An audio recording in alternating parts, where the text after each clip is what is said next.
What up world? Chào mọi người tánh vui vẻ. Chào mọi người nhiều chuyện. Chào mọi người thích uống rượu. And chào mọi người. Highly efficient yet expendable in today's ever-changing volatile market. This is your soon-to-be favorite Vietnamese guy, How Am I, of alwayswalmart.com. This is my 30th episode. Can you believe that? Neither can I. If you have the time, hit me up with a 5-star review so that this pod can keep growing and growing. But if you don't want to, that's cool. Just be sure to turn the volume up. Listen to this week's latest podcast episode, where, as usual, I interview cool Vit and non-Vit people just like you and me.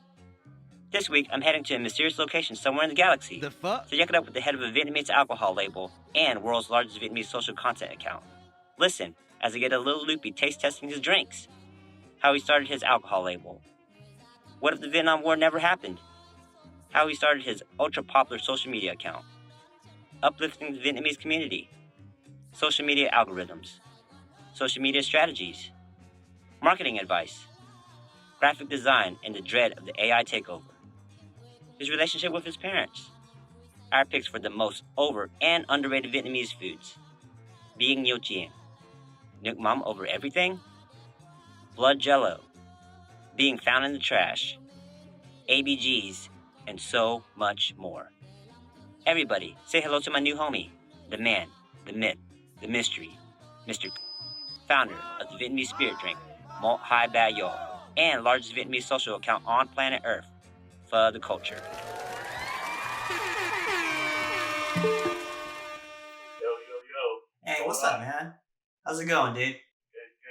Awesome, man. I can't believe, you're here talking to me right now. You're, the biggest Vietnamese social media account on the planet, and you're, wasting a little bit of your time with me today, dude. That's awesome. Just to start off, thank you so much for having me on. It's an honor. I always love connecting with fellow community members and creators in the space. I love to see what you're doing and interviewing different people within the Vietnamese creator space. So I just love what you're doing too, man. I just want to be able to support where I can. So thanks for having me on. Thank you, man. Cool.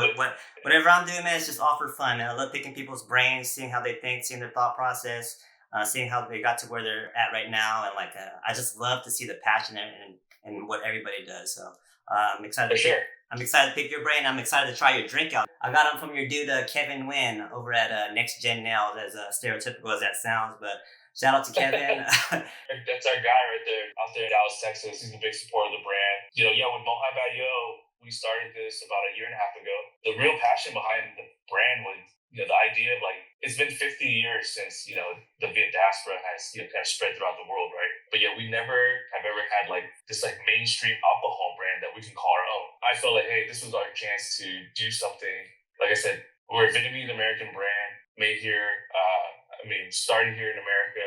Even though we import our product from Vietnam, our producers there, we still make this brand something that, like I said, our community can call our own. Because when was the last time you went to a grocery store or went to a restaurant where you're hey, let me get that Vietnamese product, right? That wasn't Saigon beer or something like that. So I just said, hey, let's just give it a shot. Let's call it Mot-Hai-Ba-YO because we wanted to create this opportunity for people around the world to learn about our culture of communal experiences, communal eating, communal drinking, right? And then the first thing a Vietnamese person will ever teach you, if you're not Vietnamese, is how to say cheers in Vietnamese, right? Yeah. So either that or do man like. Yeah, it's always gonna be one of the it's two. One of those two, yeah.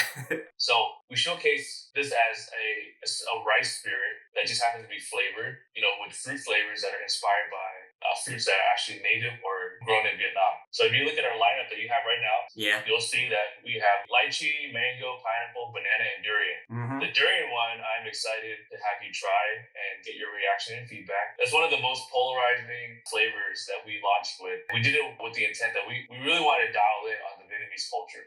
We took a long time to develop the flavor profile, and we're just excited to continue to grow. So, well, I'm excited to drink this right now, dude. So I'm gonna snap this open real quick. Yeah, do your thing. Get it. I wish you were here with me, right in front of me, so I can cheers you in person. But we will when I visit Dallas. For sure. Okay, perfect. We definitely will. We'll cheers Mot-Hai-Ba-YO together, even though I'm not there. Dude, we're gonna try to do one every 10 minutes. Is that cool? Because I want to go through all the flavors. Okay, let's do it. Sound good? We'll do that. Right, no. 1, 2, 3. Ready? Mot-Hai-Ba-YO.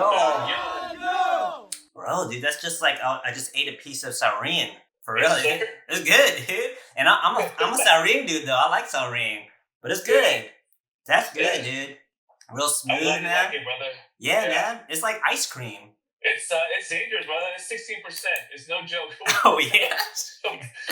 I'm gonna get my weekend started off right then. Nice. I like it. I'm ready for the next 10 minutes to pass so I can get the next shot actually. Yeah. Whenever you're ready. But yeah, that's pretty much the the high level background of the product. Yeah. Is to really put it on for our culture and like I said, have something our community can call our own. So were you always like a drinking type dude? Were you always big into like a Vietnamese drinking culture? Yeah, for sure. My drinking journey is pretty much like any other Vietnamese drinking journey. Cognac, right? Yeah. Hennessy. Uh-huh. Then evolved to like tequila. Yeah. Right. Yeah. And then I just got to the point where I wanted to, really chill, not really go for like the 40%. And then I started drinking a lot of soju, like Korean soju. Soju is good, dude. That shit creeps up on you. But it doesn't fuck you up, and then until like maybe like 30 minutes later, you pass out on the ground somewhere underneath the staircase. Luckily for me, though, it never got that bad. Okay. I just like to enjoy what I'm drinking, right? Yeah. Just sit back and chill. I don't want to have to like do chasers and kind of go like super hard, right? Yeah. And so I'm like drinking soju a lot, and then I started getting the idea, and I started Phở Da Culture 3 years ago. Yeah. Actually, 3 years today. So we're actually celebrating. Oh shit, dude! Happy anniversary, man! Cool. Thank you. This is an anniversary drink session, then. There you go.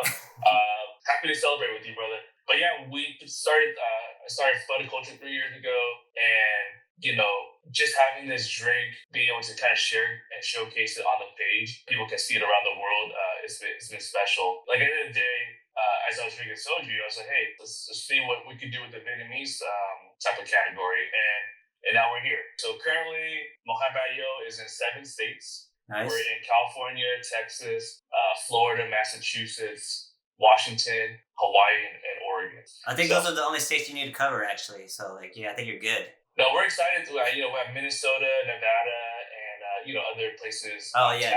Definitely Nevada. So, cool. But yeah, that was my journey, man. And I'm happy that it's a product that I also enjoy consuming. Yeah. Obviously, not too much. But I just enjoy watching people try it for the first time and see that there is a difference because we make it from rice. The product is distilled from rice, which is another differentiator from Korean soju. Korean soju is actually distilled from like sweet potato, and tapioca. So, I'm not hating on soju because, like I said, I drink it. But there is a kind of a harsh or like a bit of a bite when you drink soju. And as you see right now, when you drink Mot-Hai-Ba-YO, it's pretty smooth, right? Yeah. It's not like a harsh bite. It didn't like kind of, I didn't have that weird bitter face or anything afterwards or anything either. It was just like, yeah, man, it's good. It's good stuff. Thank you. Yeah. So you said this was 1 year of you doing this? So we officially launched our product about last year. Yeah, around cool. July of last year, right. Did you just want to start a drink brand, or did you were down to the science of it? Were you like behind the scenes, seeing how things were made, and seeing how flavors were mixed together, and like were you a part of all 100%. That? 100%. Yes. So one of my partners, he was the guru behind the formulation. Oh, okay. So when we were doing R&D on this, we went through I would say 20 plus rounds of making sure the product was right. We won't put anything out there unless it hits our standard or our the quality that we want to have out there for our consumers. As long as it hits our standards, we will release it for the crowd. Cool. So last year, for example, we only had lychee as our only flavor. I think I'm ready for another shot right now. Let's do it. We don't gotta wait 10 minutes. I'll go with the lychee. I'm gonna go with the lychee right now since we just talked about it. So yeah. Yeah. Right, I hope they're chilled, right? You kept these chilled. They're all chilled, man. They've been waiting for about a week right now. I've been excited. Awesome. I'm glad you're doing it right. All right, man. Cheers again. Yes, sir. Mot-Hai-Ba-YO. Mot-Hai-Ba-YO. Bro, dude, that was good too. It's like those little lychee jelly things that I used to get when I used to eat when I was a kid. Yeah, exactly. Dude, you really want to capture all that flavor profile into the drink. I'm thinking about mixing them all together and make a Frankenstein. Hey, you be the first one. We can do it today. Hey, I might do that at the end and chug them all at once. I like that. King's Cup, if you will. Yeah, exactly. Yeah. So. But you were based in X place, right? I'm not going to mention the place, but you're based in that place. I'm based in America, correct? Yeah, that's right. You're based in the galaxy. You're based in the universe. Yes. Right. But I'm a proud Vietnamese-American. But I love the Vietnamese culture as a whole. A lot of people, like I said, culture when I first started it, my intent was to have our community see each other as one unit and not be divided by, the things that have always been divisive within our community, right? Yeah. So if you are a day one Phở Da Culture or you just started following, you will never see any talks of politics. Yeah, that is the one thing I definitely stay away from, because at the end of the day, there's a lot more things that we have in common that actually divide us. And I definitely don't want something like that to keep our culture from progressing forward. I'm one to just believe that politics is just noise, dude. All that stuff that's Right. that's not within your own life, man. Focus on your own life and just stay away from all that noise, because that shit is just gonna derail you and get you off track and yeah, man, it just messes 100%. you up. Yeah, it messes you up. It stresses you out for no reason. It gets you pissed off for no reason. And I gotta admit, every now and then, I'll come across a political post and I'm like, dude, it just stresses you out. I'm like, I don't want to waste my energy on that shit.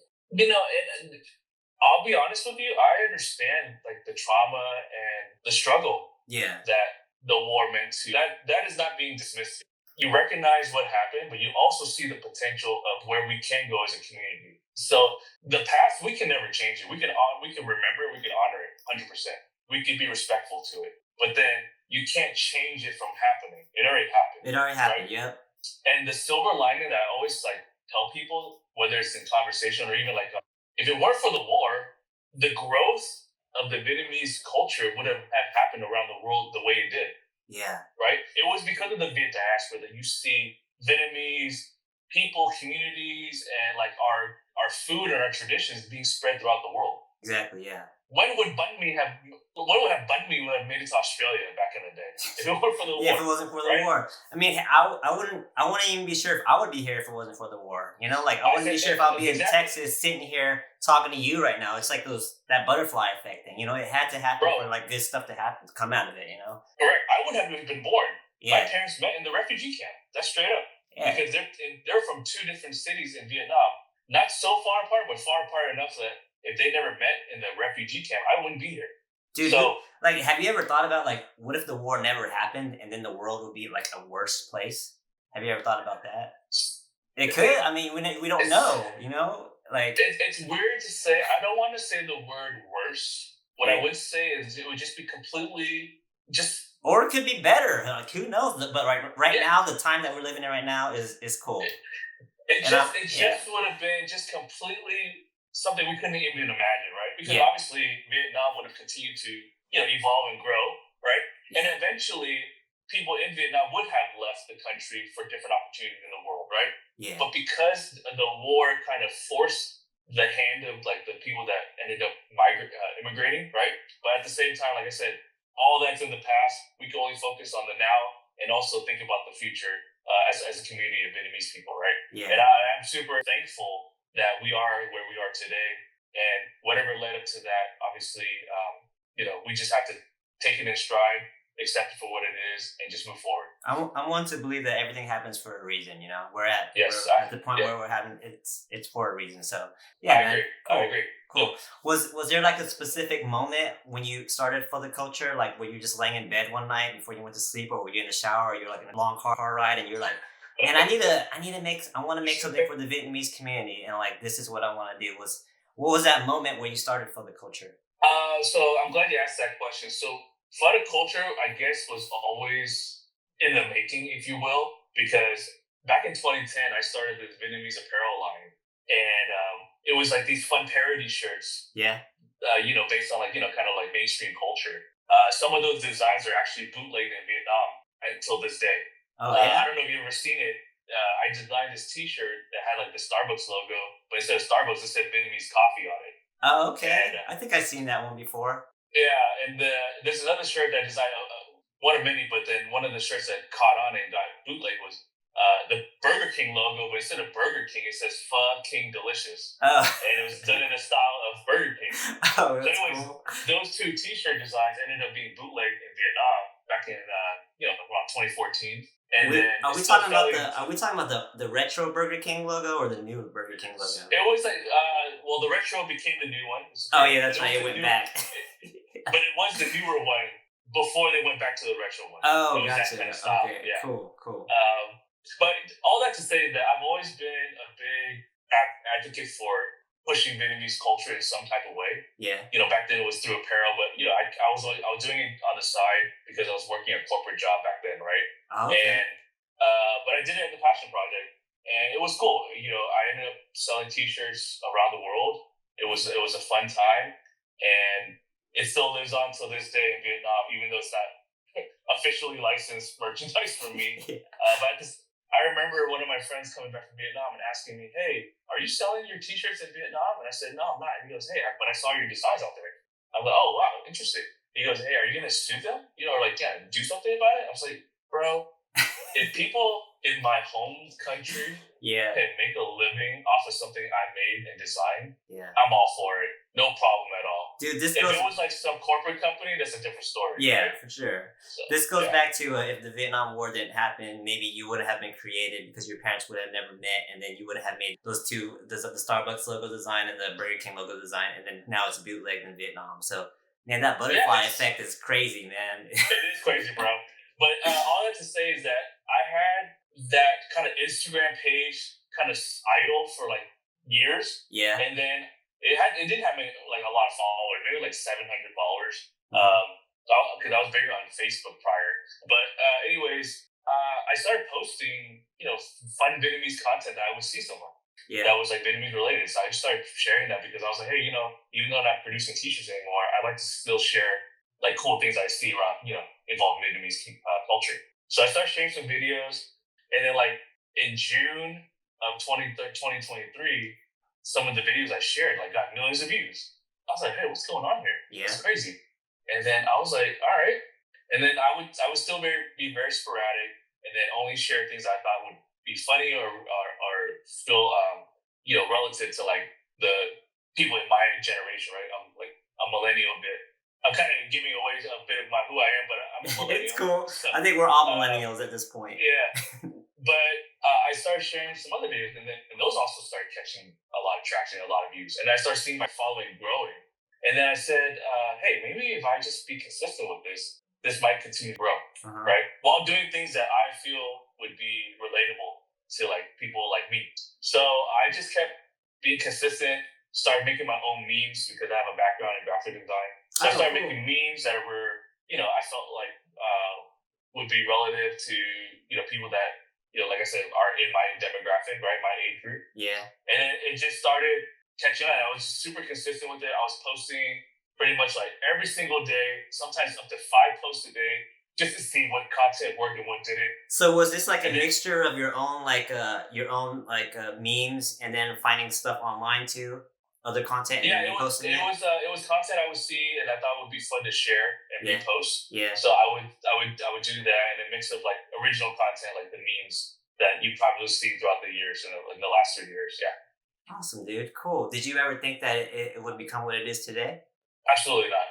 I didn't think that because, like I said, there were other profiles at the time, right? Yeah. Shout out to profiles like Growing Up Viet back in the day. I know they're not super active anymore.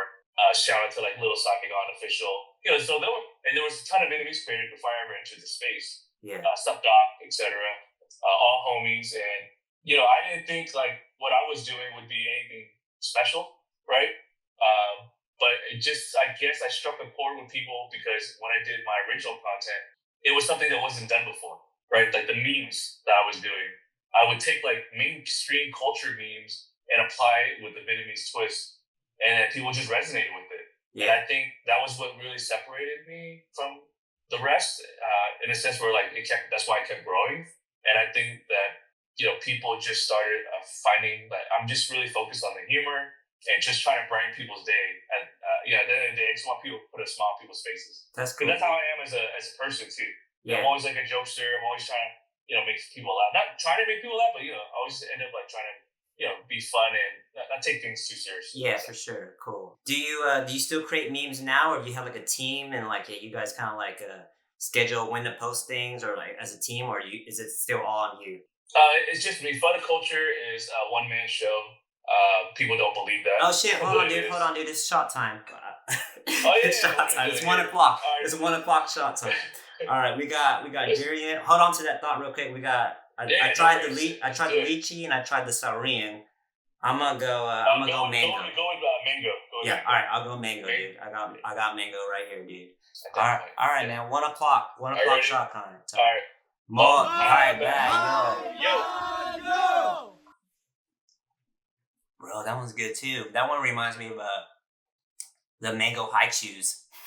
Yeah. Yeah, that's good, dude. No disappointments. And I would tell you if it sucks, dude, but these are good so far. Thank you. I appreciate the honest feedback. Dude, three out of 5 so far. We got 2 more to go. But yeah, that's good, awesome. man. Very good. Yeah. Thank you. At the end of the day, obviously, we can't be all things to all people. Some people just don't do the durian at all. They can't. They don't like durian. I like durian though, and I think it smells good too. What about you personally? Do you think it smells good or do you think it stinks? The smell to me is unique. Yeah. I wouldn't say it repulses me, but I don't mind it because I do like salrine as well.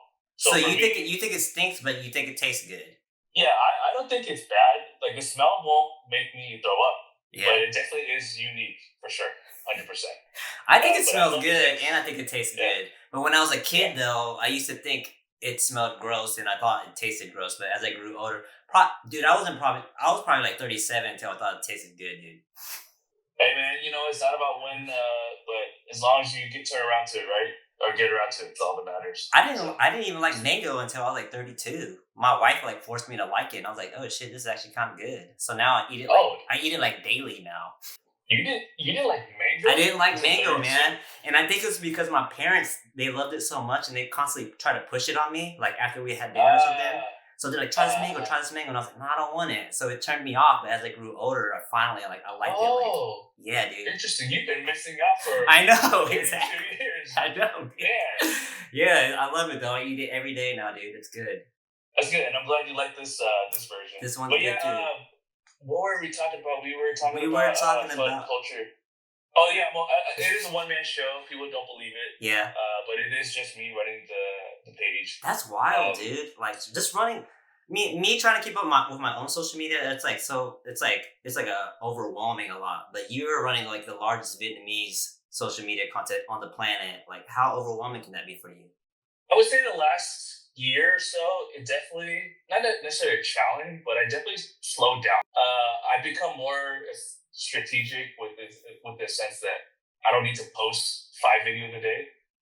I can just post once a day, right? So it kind of like decreased the amount of content I have to actually put out there, right? So because of that, it's been good. I've been able to still stay consistent. I post pretty much every single day. I haven't missed a day of posting for the last 3 years. Do you have like a schedule where you post at a specific time, or is it just random? For me, yes and no. I pretty much have, because of the following being a worldwide following. There's really no downtime for Phở Da Culture. It's not like a 24/7 club, right? There's always someone on from a different part of the world.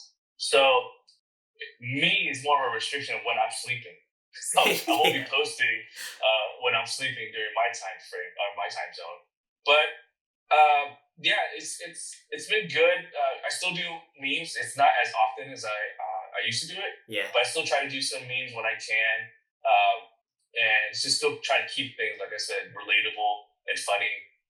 And it's still enjoyable for me since like when I first started 3 years ago till now. Like I enjoy it because I get to connect with a lot of cool people like you. Yeah. I've been able to meet a lot of people around the world, and I like to respond to people that message me. There's no message that people DM me and I don't respond. The only things that I don't respond to are the scammers that are trying to, the ones with the big titties from Russia. Just say like, hey, love your profile. Let's set up a date. Or someone like telling me a prince from Africa is gonna pay me $100, right? If I send them this cash. So outside of like scams, anyone that ever messages me, I will always make my best attempt to respond to them when I get around to it. So, dude, my dad almost fell for one of those scams. He got an email from like a dude in Africa saying that he had like Vietnamese bloodline. So dude, he was saying that like he's part of my dad's family, his bloodline, and he needed some money. And my dad was gonna send that shit to him, and I was like, "No, this shit is fucking fake, Dad. Like, chill." Like, my dad was like, "Are you sure? Like, this person might need my help." My dad's a very helpful person and stuff, but like, I was like, "No, Dad, trust me, this shit is fake." But Dude, it took me and my other brothers to like convince him that this shit was fucking fake and just to chill out on it. But yeah, like I can't believe my dad almost fell for that shit though.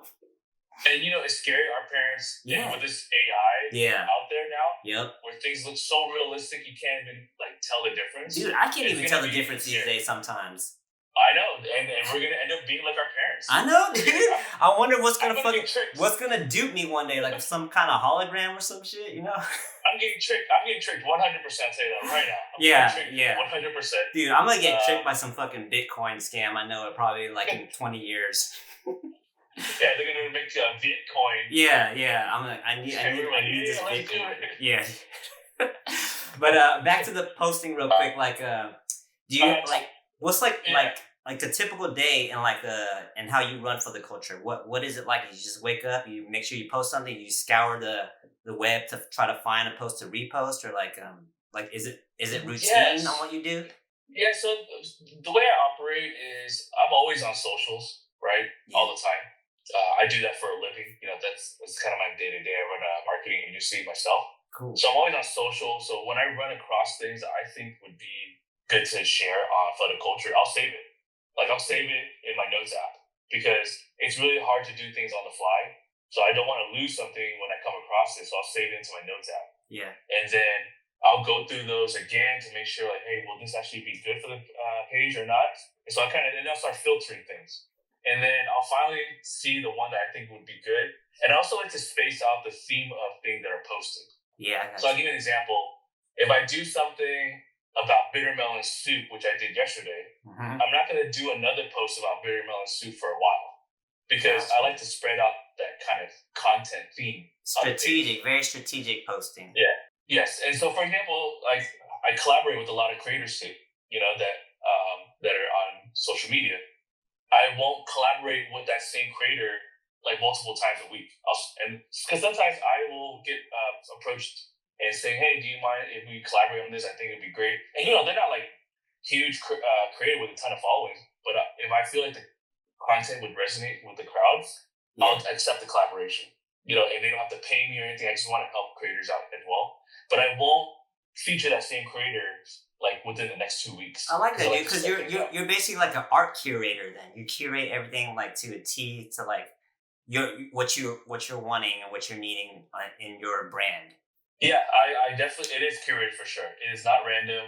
I like to be like you mentioned, strategic with how I post. Yeah, because I want to make sure it always feels fresh on Phở Da Culture. Yeah, like it's either a callback to something that you've seen before. It's either something that is kind of current. It's very topical and currently trending, or something that we haven't seen in a very long time that is nice to bring back as some kind of humorous aspect. So. Cool, dude. Did you like go to school for this stuff, for like marketing? Like you were just saying, you run a marketing agency. Did you go to school? Did you have a background in this stuff? My background is in graphic design and marketing. Yes. Okay, cool. That's what I went to school for. Yep. You got like a degree for graphic design and stuff too? Yep, I have a bachelor's degree, and then I also have a degree in advertising. So cool, man. Same here. Yep. Yeah, awesome. What do you feel about AI taking over graphic design these days? At some point, people can get tired of those same old regurgitated AI posters that you're seeing. Yeah, I see it. But sometimes though, it makes me wonder though, because like I'm a graphic designer, so I have that eye and I know when something is AI generated. But me too. Like the typical person though, they don't know, and I'm pretty sure they don't give a shit either. Like, so it makes me wonder like what art is going to be like, 5 years from now, 10 years from now, 15 years from now. Is it just going to be spewed out, churned out AI shit that like nobody like? There's no soul to the art for sure, but we can sense that stuff because we have like that background. But the normal, typical person, like, they don't sense that. They don't care. Like, do you ever wonder about that? I think about it because it is in my line of work, and it is, like you said, it's in our background, right? The way I look at AI is it's a good tool to conceptualize things, but it's not the tool to use to finalize things, right? Yeah. You can use it for inspiration, but don't use it as like the final product. That's my opinion. That's my same opinion too. I use it as a tool, and I use it to like conceptualize, just like you said. And then like I build upon that. You need a graphic designer to still build upon it, make it better, make it more have more of a soul. But like, yeah, I hope that like people can sense that though, like, you know, and like. The problem is though, is that a lot of people can't afford people like you and I. That's the reality. Yeah. Or they don't know people like you and I. Like they don't have people that know graphic designers. So what it has done though is kind of even the playing ground for people that don't have the money or don't have the skills to at least participate in having things that look better than the garbage they were maybe making before, or the things they weren't making before at all because they had no design skills. Right? Yeah. So there's two sides of it. I don't hate AI because I know I leverage it as a tool, right? Same here. But I do think that AI, as it continues to evolve, it's okay that the small business owners use it, right? I think it only would bother me when the big companies that have the budgets only depend on AI and don't use real people that have true design skills, design eye, right? That's what it would bother me. And I think it's still a 50-50 because I think we're literally still at the tip of the iceberg when it comes to AI. Yeah. We really do not know where this is going. Exactly. Yeah, because I was thinking like 3 years from now, 5 years from now, our graphic designer is going to be totally phased out because of AI. You know, like, all you need is like a marketing head to like, you know, just type in a prompt, and then like the graphic designers aren't, you know, they're not there anymore. Like, it's true. It may not be a career that will be as prominent like it used to be. Yeah. But those that get ahead of it and understand how to leverage it, will always be relevant. That's what I'm trying to do right now, for sure. Yeah, and I like I said, I'll admit I've done AI content for Phở Da Culture because I've like the other day I did this content. I made it on Kling AI. I put a prompt because my vision was to like normally I do a meme and it's like a static meme, right? It's a static image. Yeah. But I wanted to kind of evolve these static images to be more like video content. So I don't know how you grew up, but my parents or my mom specifically, every time I would try to go out or say I'm going out, the first thing she's going to say is I'm going to get kidnapped or something bad's going to happen to me. Oh, because our parents are super overprotective. Yeah. I still get that shit. I still get this shit, and I'm fucking 45. Yeah. It's the same. It never changes. So then I did a POV of like, you know, hey, what my parents think what my Viet parents think happens when I go out. Yeah. And then there's a Vietnamese. I think I saw that. The news they rode up in the van. They took him in. And, and it was AI. Like, look, I'm not going to be spending time and money to produce that content, hiring actors. Getting them. It's just not feasible. Let's just be real. Right? But still, you have you still have to learn it. Still have to learn the prompt, how to create that. Exactly. How to put like the average typical person, they're not going to be able to do that. So like I think the graphic designer will probably it'll probably elevate to like an AI designer, like AI prompt master or something like that. Yes. Yeah. That's where it's headed, and that's where I'm trying to master that skill right now as well. And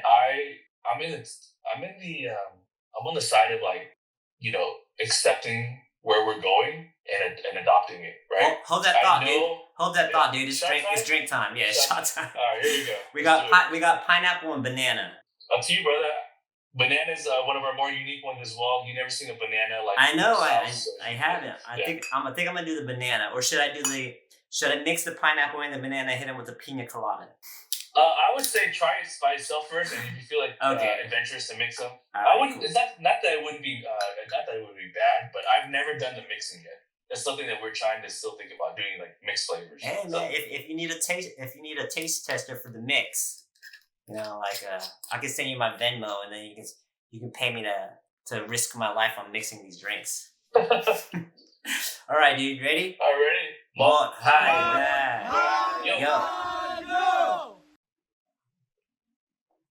Dude, that reminds me of fucking banana Laffy Taffy. Yes, sir. Yeah, it's good. Yeah, it's good, man. Yeah, they're all good so far. I'm not gassing you right now, man. Like seriously, or maybe I'm buzzed from the other four, and then it made me like this one more. And that was the goal. Get you buzzed up. I'm gonna rate them real quick from what I drank so far. Yeah, go ahead. Give me your current ranking. I like lychee and then mango. And then I might say Saoring and banana Thai. No, you know what? I'm gonna go banana. I'm gonna go banana maybe by like 1% over Saoring. Okay. Saoring, I think it's because Saoring is just too different for like a drink, for an alcoholic drink, you know? Yeah. It's This is good. very It's unique good for though. sure. 100%. All these Yeah. are good. They're all on the S tier, but it's like within the S tier, it's ranked. That's my ranking so far. But who knows though? Okay. Maybe pineapple will shoot up to number one after I try pineapple a little bit. At the end of the day, happy that you at least have a favorite, because that's why we have all these different flavors. People could always grab their favorite one, right? Don't feel like they only have so many choices. Dude, it tripped me out though when I went home and I saw the date on the top, and then I was like, oh shit, these are like expired, and I was like, oh fuck it, whatever, I'll drink it anyways. But then I let you know, you told me it was a manufacturing date, because it said MFD on it. I was like, hell yeah, all right. Yeah, so I felt so relieved, dude. Everything is fresh, and alcohol has a really long shelf life too. But yeah, that's the manufacturing date on the bottles. That's right. Yeah, yep. Yeah, very cool, dude. So AI. Yeah, AI. I understand the environmental repercussions as well. I'm not blind to it. It is a double-edged sword. I'm not, I can't say that I don't use it at all. And I know a lot of people, they may unfollow me because they're just anti-AI. Yeah. And I respect everybody's decisions. But a culture, has had its fluctuations of people following and unfollowing. I don't do it for any vanity purposes. No one knows my face, kind of like how we're on this interview right now. Yeah. This isn't about popularity. This isn't about becoming famous. I'm creating a space where I feel it's a safe space. People can just have fun, enjoy, and share some relatable things and have fun and laugh. Yeah. But at the end of the day, we can't be all things to all people in life. But I know that what I do, though, it is true to me. And I'll always, stand 10 toes down on that. Like, I am being who I am. Like, the memes are kind of like my life. I'm just putting out there. Yeah. And it just happens to be relatable because we all are in this simulation, right? And then, like, growing up, our parents would say, I still gonna send kingdom to rap. Like, our parents tell us we're found in dumpsters, bro.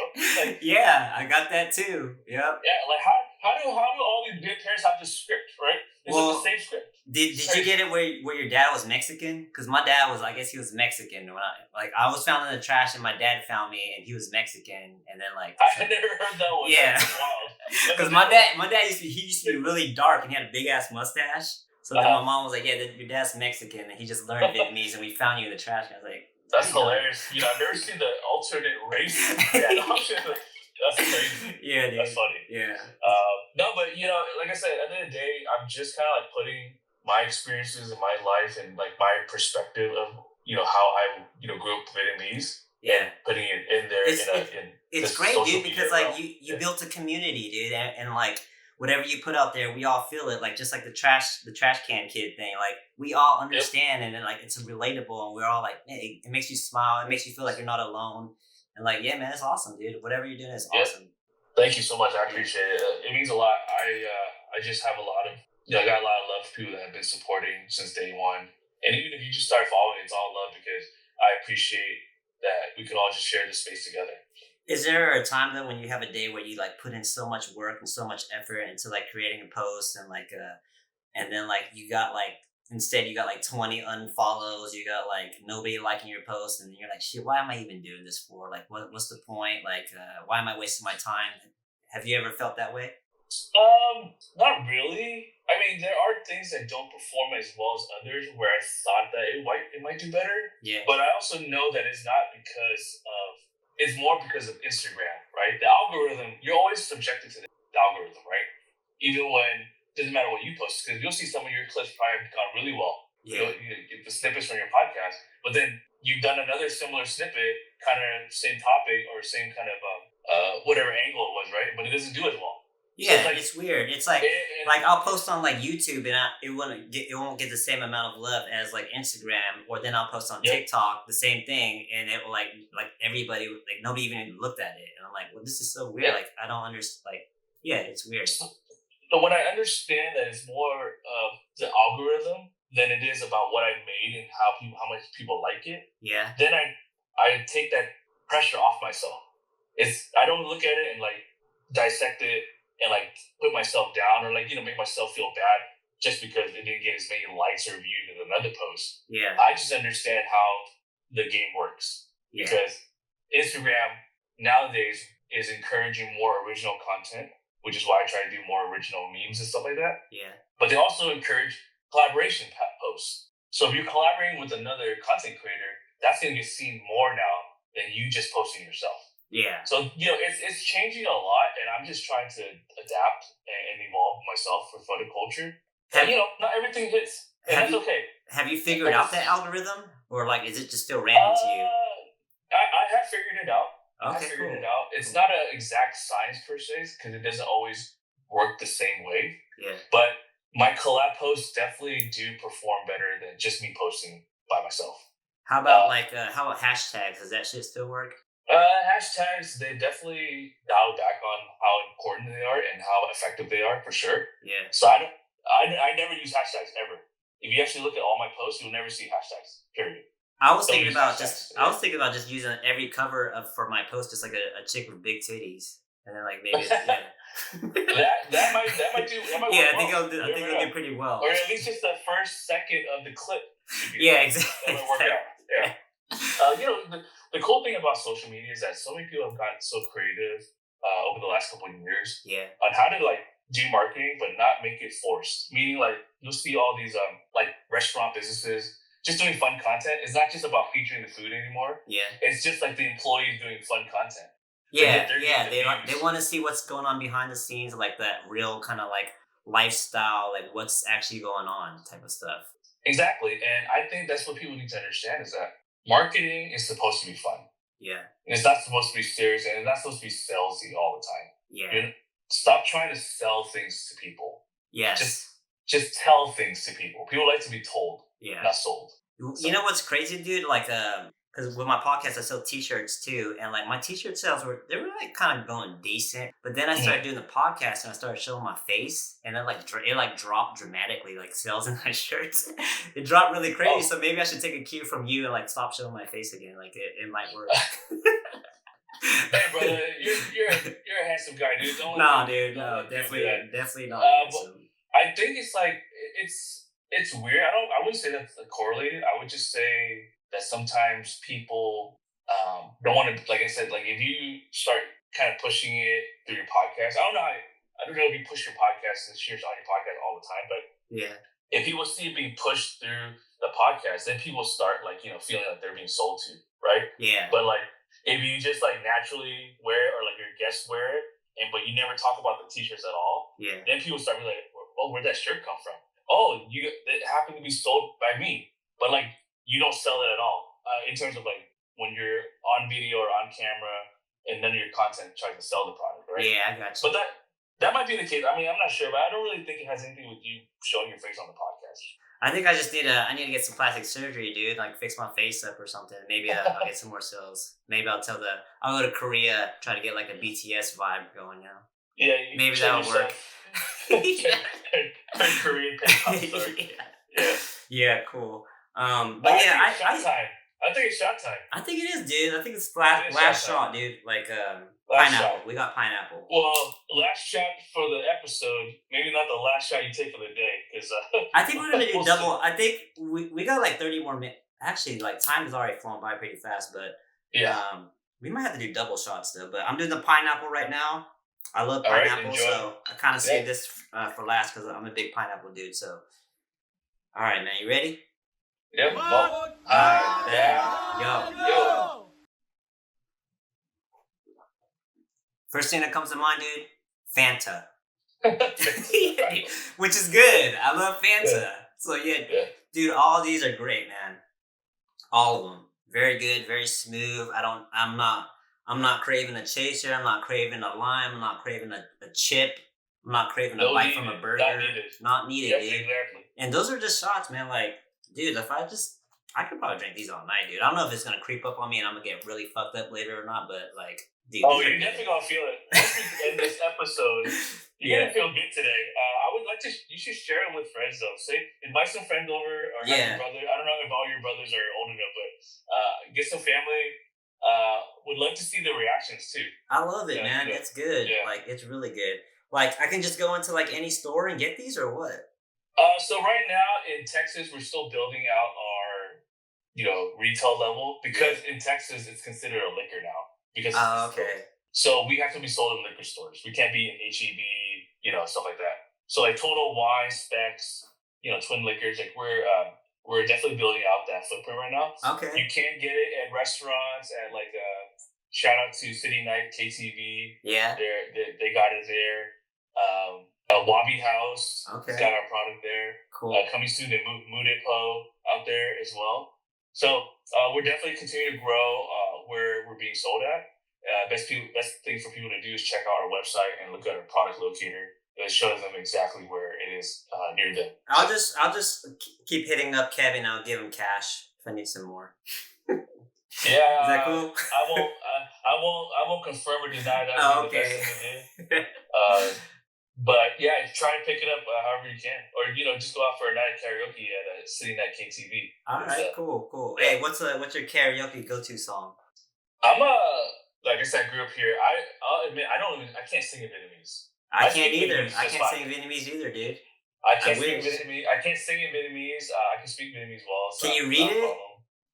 I can read words that I know. I'm the same way, dude. If I read a paragraph, I have to understand the context of what I'm reading. If I can, I'll be able to read the word. But I didn't go to Vietnamese school growing up. Yeah. I grew up in a very diverse area. I didn't have a lot of Vietnamese friends either. So, Phở Da Culture has also been another kind of blessing for me to really get back in touch with my roots. Yeah. And the community and the culture. So because of the profile, I've just really been just way more connected to my Vietnamese culture. How's your relationship with your parents? Is your parents cool? Yeah, definitely. Still good. It's always been good. They've been a big supporter throughout my Do they understand what you do?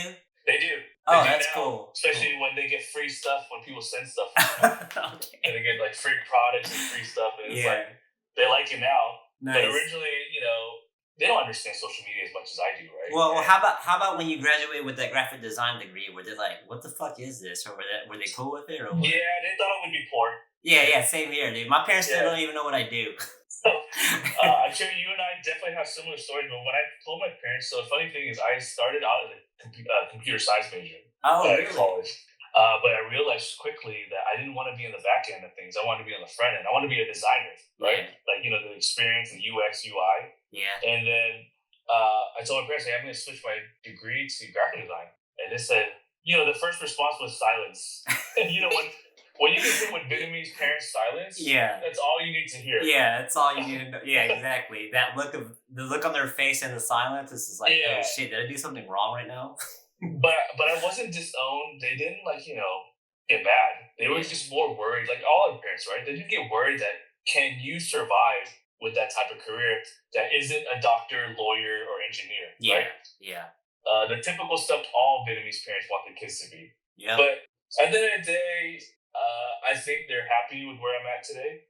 I obviously, still have goals to achieve outside of just, Mot-Hai-Ba-YO, Phở Da Culture. Yeah. So I'm still on this journey of creativity and doing things I love to do and sharing it with people that want to rock with it. So I have this saying I tell people all the time: if you flow with me, I flow with you. Oh, I like that, dude. That's cool. That's real cool. Time has flown by right now.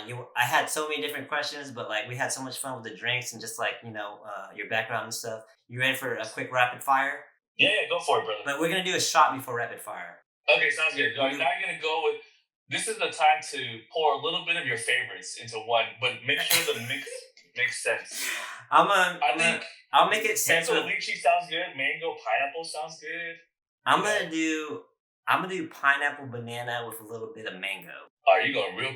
Okay. Yeah, I'll do I can't guarantee that's gonna be good. I wish I had a chopstick here to kind of stir it together, but I'll do a third, and a third. But, yeah, I would say kind of give it a little swirl.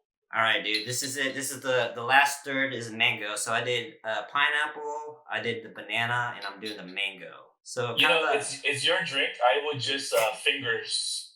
Finger stir that. Yeah, finger stir that. Maybe you think I should tongue twister it? Should I tongue twister it? No. Just finger stir that, and then go from there. All right, dude. Earlier though, I mocked it earlier. Kind of tweet. All right, man. Ready? I listen. I'm good. Ready? Mot-Hai-Ba-YO. What that tastes like? Dude, that tastes like boxes. It It tastes like cardboard. It tastes like cardboard boxes to me. I literally felt like I was walking through like a fucking Sam's Wholesale Club box, like a box pit for a minute. that is why I preface that with I don't think that's gonna taste good. I'm not gagging though. I'm not gagging or anything. So like, I guess like kind of decent boxes, but it's pretty good. It's actually kind of good, dude. It's good, dude. Yeah, good tasting boxes. That'll be our story. Yeah, good tasting boxes. Yeah. I think you gotta go straight. I would say one of the cool things people do with it is adding like either Sprite to it. Okay. So mixing with some Sprite over ice, super good too. Palpico, you know Palpico? That kind of is that fucking drink? The white drink, Calpico, it's like sold in Japanese stores. It's like a creamy, like non-carbonated. Nah, man, I'm not an alcoholic like you. I don't understand. I don't know that stuff. Well, this one's not alcoholic.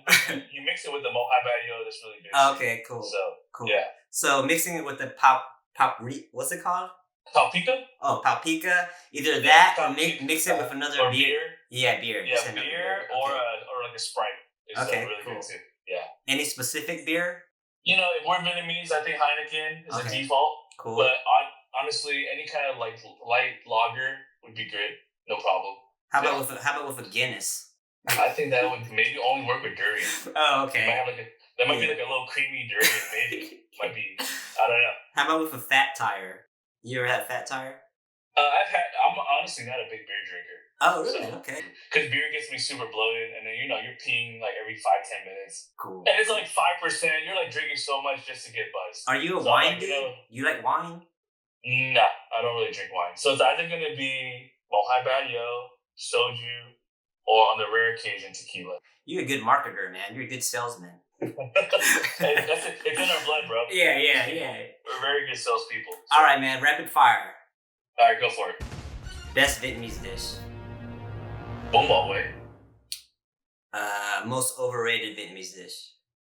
Ooh. I know I'm gonna hear some get some flack for this, and it sounds hella funny. It would be fun. You know what, dude? I was thinking the same thing. As much as I fucking love it, yeah, dude. Most overrated. It is fun, and I mean, my profile's Phở Da Culture, but honestly, Phở Da Culture is the play on words anyway, because like for the culture. Yeah. So it's not. People always think like it's all about pho, but it's not. It's like just me doing like English. Like you don't want to change it to overrated for the culture. Yeah, Bông bò Huế, the culture didn't make sense. Oh yeah, I got you. Cool. Most underrated Vietnamese dish. Ooh, I like that one a lot. I would say, underrated. Yeah. There's so many. I gotta think about it. I'll throw mine out. Tell me if you agree. Yeah, go ahead. Let me hear yours. Gỏi. Gỏi? Like salad? Gỏi? Yeah, gỏi with the salad with the fucking with the chip, dude. Like that shit's good. Like gỏi, yeah. Gỏi, good. Yeah, that's good. I like that one. Yeah. But underrated though. I have this one in my mind. I'm trying to think of it. What's it look like? It is now I lost it because I'm going through all the Vietnamese dishes in my head. I'll just be straight up. It's not underrated, but it's not mainstream, which is like thịt kho trứng. Oh yeah. Okay. Yeah. Thịt kho trứng is like you don't see that at the Vietnamese restaurants. Bro, yeah. But some places out here where I am at, bro, they have it and it's so good. Yeah. When the egg is brown is like. Brown as dirt, like that shit. Yes, you know it's good. Yeah. And the meat has that fucking chunk of like fat on top. Fat, yeah, dude, yeah. And you put that sauce that's in this pan over the rice. Yeah. Oh. Yes, I think that's underrated for sure. Yeah, we don't. It doesn't come to mind. It doesn't come to top of mind when you like say it. Like exactly for sure. The funny thing is, it's super appreciated in our Vietnamese community because like we all drink it. I mean, sorry, not drinking. I'm still thinking about how. Yo, I'll drink it. At this point, man, I'll drink it. Blend that shit up for me. I'll drink it. Yeah. But yeah, so that would be my underrated one. Cool. For sure. Yep. What's a Vietnamese stereotype that's actually true? We're nosy. Yes. We're nosy as fuck.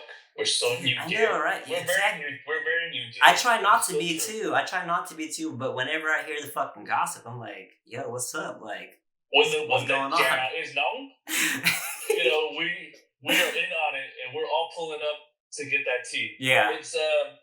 It's I don't know if it's just innate in our DNA, but yeah, we're very Eugene. But like I also know that it's a hater trait. Like, are we all haters in some kind of weird way? Like, I won't say that we're all haters. I think what it is about the Vietnamese community, we're all trying to outdo each other. And I speak specifically to our parents' generation. Yeah. And I say that from firsthand experience because I just always see the personality traits of like going to like a family friend's party, right? Yeah. Where there's always like the few that have to outdress each other, have to out-talk each other, have to always outshine each other, right? Yeah. It's like, it has to be like the nicer Chanel purse, the nicer LV, the nicer car. Where does that come? Dude, like, where does that come from though? Like, how is that instilled in our blood for some weird ass reason?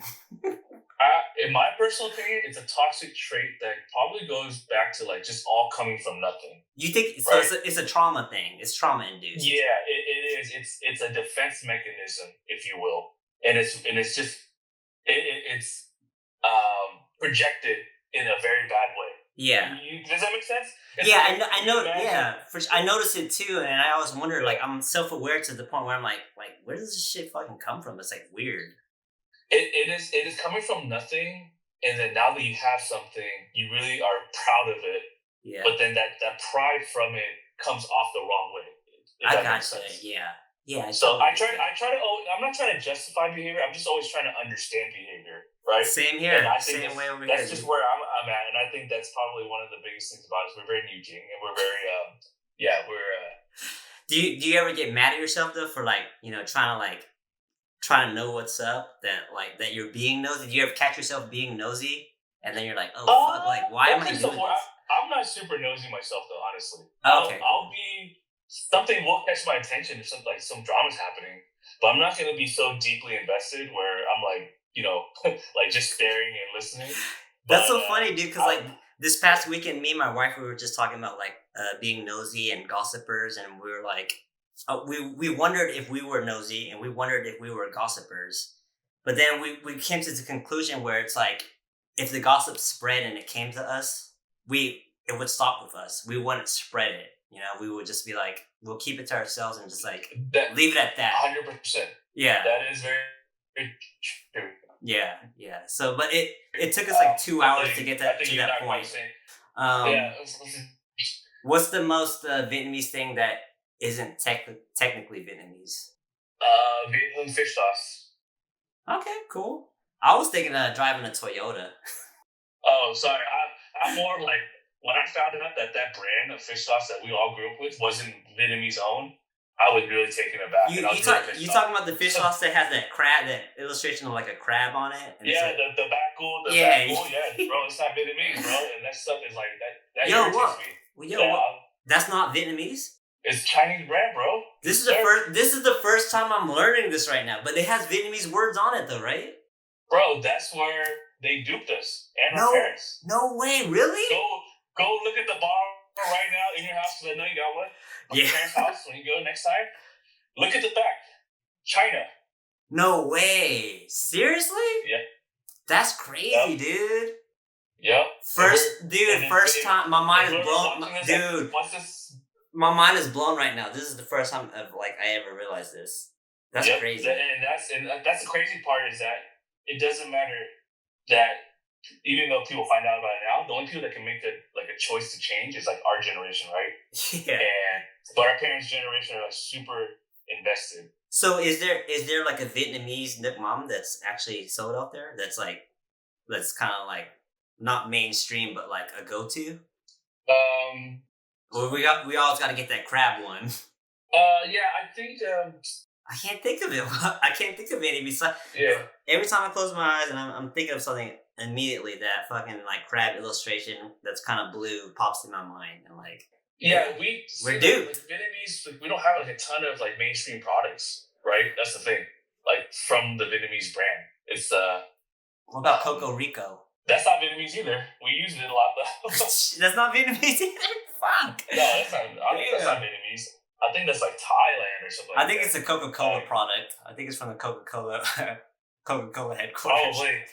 Even what's the other thing that we use a lot of in our household?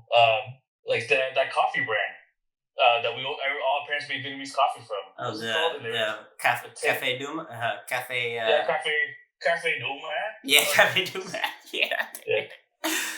Well, Well, that one's from like Louisiana. I think that one's from like New Orleans. Yeah. And I think it was just more of a. I understand why, right? Yeah. Vietnamese people back then, we're super resourceful, man. Yeah. Right. Yeah. We're trying to recreate things that came from our motherland in a new, new setting. Yeah. New landscape. We're gonna use whatever we can to recreate it. So it was just a matter of being resourceful, and I don't knock it. It's just now, like I said, this is our generation to like actually create things that are Vietnamese owned and Vietnamese made, right? Yeah. Which is why I think at the end of the day, anyone that's out there right now doing something in the Vietnamese space, I'm rooting for them. It's not just about Mot-Hai-Ba-Yo, it's about all of us succeeding so that we become that inspiration to the next generation so they can believe that if there's something that they want to do, they can achieve it. Cool, dude. Cool. How about pho or bún bò Huế? Oh, bún bò Huế all day. Yeah, because pho's overrated, right?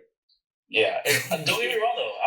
I love pho. Yeah. But it's like, if you give me a bowl of pho next to a bowl of bún bò Huế, I'm eating bún bò Huế all day. Pork blood and everything. Yeah. Pork blood too? I'm not gonna fuck with the blood jellos, dude. I don't fuck with those. Oh man. Oh, dude, I hate it, dude. Without the pork blood. Well, you know what though? You know what's crazy? I never bit into a blood jello ever since I was probably like a 10-year-old kid. Since then, I've never bit into it ever again. Maybe I need to do it as a 40-year-old. So like, Maybe what we'll do is we'll drink about 5 bottles of Mot-Hai-Ba-Yo and then we'll go to a bún bò Huế restaurant and then I like that idea. Yeah. That's cool. That's a cool idea. Yeah. All right, bún bò Huế or pizza? Bún bò Huế. Yeah. Okay. Sure. Bánh mì or cơm tấm? Cơm tấm. Cơm tấm or bún bò Huế? Ooh. Okay, if it's cơm tấm, like with sườn nướng, chả bì, tahoki, like the works. With the whole gà too, with the egg too. Yeah, and trứng ốp la, like the whole thing. Yeah. And like a gallon of nước mắm. That's all day, every day over bún bò Huế. But it has to be thịt sườn. Yeah, it has to be thịt sườn. It can't be just regular thịt nướng. I mean, it could be thịt nướng or thịt sườn, either way. Okay. Both are fine. Okay. Yeah. But it has to have the jab to be, So even if it's missing one of those, then like you can't be missing one because it ain't the same experience. Okay. It's like our Vietnamese version of a bibimbap. I gotcha. All the ingredients. Okay, Yeah. cool. Café soda or coconut coffee? Oh, café soda all day. Yeah. Café soda or Mot-Hai-Ba-Yo? Mot-Hai-Ba-Yo. Speaking of, dude, I think it's time for another Frankenstein. All right, I'm gonna say you should do mango lychee. Mango? Okay, yeah, all right. Yeah, that sounds not good. 3. I think let's go 2. I think 3 was bold and very Don't be surprised that by the end of this interview, dude, we're gonna do all 5. We're gonna do all 5. 1, 2, 3, 4. I'm not surprised at all, bro. You're the one drinking. I'm definitely not surprised. Dude, this is fun, man. This is really cool. All right, I'm a finger stir. I'm about to do my finger stir right now. Yeah, finger stir. Give it a sniff too. Actually smell it before you try it. Like, did it change to a boxy smell or do you actually smell both flavors? What does it smell like? It smells like lychee at the beginning, then it smells like mango at the end. Oh, so that's a good sign. So that's a good sign. I think that might be a good one. Let's see. All right, man, you ready? Yep. All right, Mot-Hai-Ba-Yo. How that one tastes? Dude, that one tastes like a perfect blend of lychee and mango. So it's like 50-50. Oh, nice. So you it was good. It was good, dude. Both experiences. Okay. I was like, the lychee was hitting first, and then it ended off with mango. So okay, as long as you weren't hit with boxes. Yeah, as long as you're not boxes. Yeah, dude. Yeah, that one was good, dude. That was a good one. Yeah. Yeah, maybe you should do a fusion flavor, lychee mango flavor. We are planning to do that. We'll be the first brand to ever do like fusion flavors like that in this kind of format. That's so good, it's in the dude. roadmap. Yeah, we got a lot of stuff planned, bro. We're excited. I mean, I'll break one new flavor here first, exclusive for the podcast that we are going to make in the pipeline that I wanted to share. It's gonna be Yaourt. Oh, okay, cool, dude. Yeah, dude, nice. So kind of like Yeah, like a Yakult tea type of thing. Yeah, but like very Vietnamese profile, like just like it's gonna Nice, be dude. the Vietnamese Okay. yogurt. Awesome. The Koreans have their yogurt version. We have ours. I'm gonna You know be what I'm all over that one, dude. That one sounds good. That one So, sounds. That yeah, one sounds like it will be able to mix with anything. Yeah, it's we just approved of it to be in production, so that's coming out sometime hopefully by next year. Okay, cool. I'm looking forward to that one, dude. That one will be good. But yeah, man, that lychee mango mixture that was good. Awesome. I'm glad you enjoyed it, brother. Maybe we can do a gum tit nung soon. Gum tit nung flavor. Or boomball way. We'll see. Yeah. All right, a few more rapid fire questions. Favorite karaoke song to sing to? Oh yeah. For me, and I know it's only be millennials, but it's gonna be "Right Here Waiting" by Richard Marx. Whatever you do, yeah. whatever you. Yeah, that was good. Yep. That was good. Okay, cool. That's my go-to. Like I said, I'm already millennial, so people just understand like my age. Can I ask, like, were you like a '90s kid or a 2000s kid? Were you more? I was a '90s kid. We talking late '90s, mid '90s? Let's just say I'm '80s baby. I'm an '80s baby and a '90s kid. Sounds like me, dude. Cool. Yep. Fish sauce on everything. Big Mom on everything. Yes or no? On anything, like you talking about, like even desserts or just? I'm talking about like the main dishes, like main dishes. Like we talking, main dishes. We talking cheese. We talking cheese pizza. We're talking buffalo wings. We're talking like maybe like dip it au jus with a burger. I would say I never thought of it that way. I say with Vietnamese food, any rice plate dish for sure. Yes. All day. Yes, I would. But when it comes to like other cultures' food, it may not hit the same. I love nước mắm, right? That's the thing. I love it. The thing is, Vietnamese people were so fucking smart. When we made that sauce, we knew it would pair well with the food that we're eating, right? So I can't say the Italians knew what's up with fish sauce like nước mắm, right? Yeah. And then using it on like a pizza, I'm gonna probably say pass. But I am interested in I would be down to try it on a burger though. What about like a LA Galbi? It would work, Vietnamese food I think it would work. Yeah. I think with Korean food would work for sure. What about with a California roll? No, not gonna work. Like sushi? Yeah, like sushi. A California roll? I would think it work. Nah. I would think it work. I don't know, but it may, because it is heavy on the rice side. Yeah, it's true. But you know what? Like we don't Vietnamese people don't really eat raw fish like that, right? Yeah, we don't really eat raw. I know California roll is not raw; it's like imitation crab. Yeah, I would say if it's like a cooked roll, it would work really well. Like imagine like an eel, like a nigiri, dipping that with nước mắm would be good. Oh, with the whole seaweed wrap and everything. That would be very bomb. Yeah, dude. That'd be good. I think you might have to do that and record it. Take some nước mắm to the next sushi restaurant you go to. I think that should be dude. I think that should be your next Mot-Hai-Ba-YO flavor. After the tip, nước mắm. Yeah, for sure. And you never know though. That might end up working out. I'm just saying. You don't know. We might get crazy. We'll see. Most Vietnamese city, like throughout all your travels, aside from Vietnam, most Vietnamese city in the States. It's gonna have to be Westminster for sure. Yeah, I would agree. Cool. Most underrated Vietnamese city. San Jose. Okay. All right. I would say like Dallas, but I'm biased though. So. I mean, right next to it is gonna be Houston, but Dallas. That's the other thing. I've never been to Dallas before, and I don't know how big the Vietnamese community is there. But I've been to Houston before. And Houston's Vietnamese scene is big, dude. Very big. Yeah, it's big, but it's underrated though. I say San Jose because it's the largest Vietnamese population outside of Vietnam. Really? But it's still, it is. It's city-wise. So Orange County is the largest county of Vietnamese people. Yeah. Right? Because it's like a mixture of all these different cities, right? Yeah. But San Jose actually has the largest Vietnamese population outside of Vietnam. Dude, I did not realize that. I always thought that it was like, Orange County area. And when I've been to San Jose, I've seen like how like many great spots there are. But it's definitely super fragmented. It's like different parts of San Jose. Yeah. So how like OC, it's like you drive down Bosa, it's like Viet's left and right. Yeah. Vietnamese business left and right. Yeah. But in San Jose, it's not like that. You have to kind of like go explore different parts of San Jose to get that Vietnamese vibe. Interesting. Cool. That's how I'm thinking Dallas is, though. Dallas is kind of like you got to go to different parts of specific areas of Dallas, and then you find a Vietnamese spot. And like, I plan on going to Dallas at some point. Maybe before the end of this year. We'll definitely. definitely hit me up, dude. Hit me up when you're around, man. We'll have fun. We'll do. We'll have some fun. Vietnam or Cali? I'll be honest with you. I haven't been back to Vietnam since 2007. Dude, I haven't been back to Vietnam since like fucking like 1998. Okay, so that was my first time in Vietnam when I went with my family. But the last time I went to Vietnam was 2007. And I would say, like, from what I've seen and what I've shared on Phở Da Culture, I would say right now Vietnam over Cali, because I think Cali is cool. Yeah.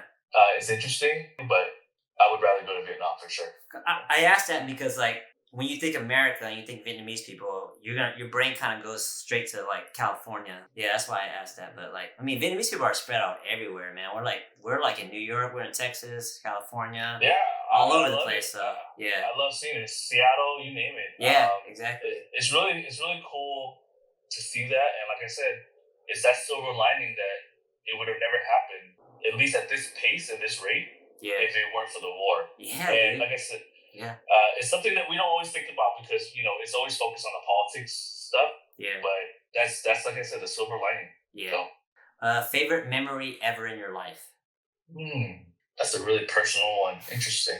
I mean, it's gonna sound just stupid and weird. No, but it's just like my dad bringing back like a cup of Coke from like his restaurant job. Cool. Because he used to work in restaurants. Yeah.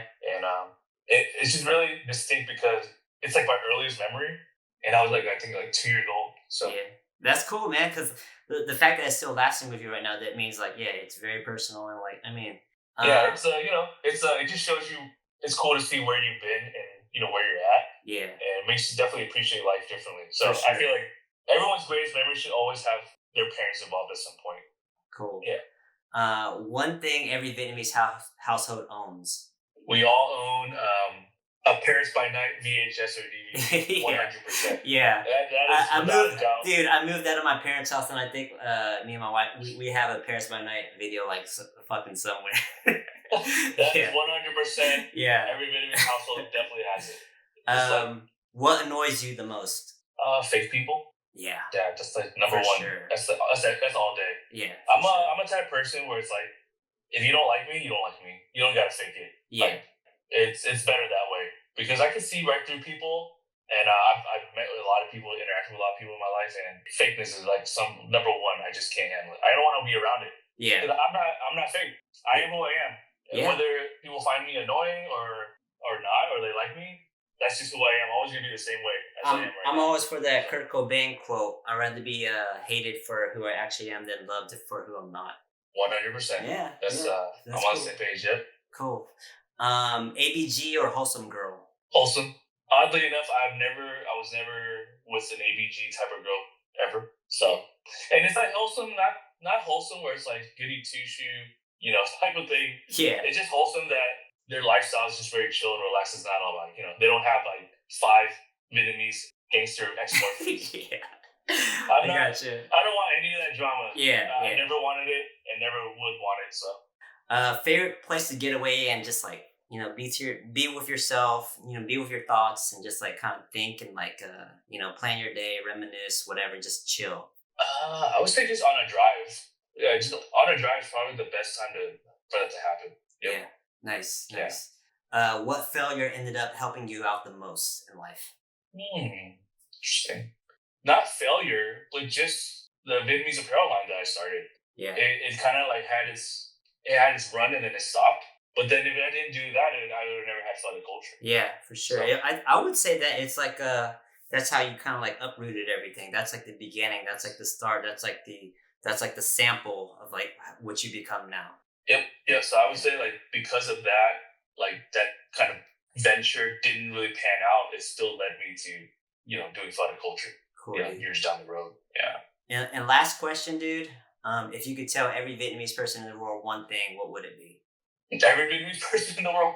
Yeah, it's the majority. We'll say 60% of the Vietnamese people in the world. I would say what I would tell everybody is like, hey, let's not let things that happen or get in our way of really being united as one Vietnamese community. Cool. That would be like, that's something I always preach, and it's something that I feel like with Phở Da Culture, that's what I really want to push. Yeah. And that's what I would tell everybody. It's like, let's not let things that happen before us affect the things that can happen for us. I agree, man. Just let the past be the past, right? Live for today, live for tomorrow, live for the future, plan for the future.